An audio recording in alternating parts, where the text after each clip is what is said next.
Сәлем достар, үйдегі бар заттармен жұмсақ болып шығатын пицца дайындайтын боламыз. Жылы суымызға тұз, сұйық май, дрожж салып, жақсылап қамыр илейміз. Қамырымыз егер қолға жабысқақ болатын болса, үстінен ұн салмаймыз. Үстінен сұйық май салып, жұмсақ қамыр илеп, тындырып қоямыз.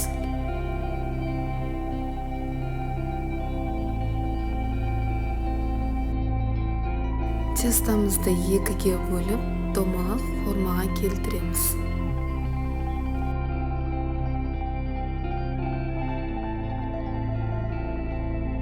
Пиццамыздың соусын майонезбен кетчупты араластырып жақсаңыздар да болады. Үстінен сыр сеуіп, қалаған начинкаларыңызды салып, пиццаны 10-15 минутқа қызып тұрған духовкаға саламыз.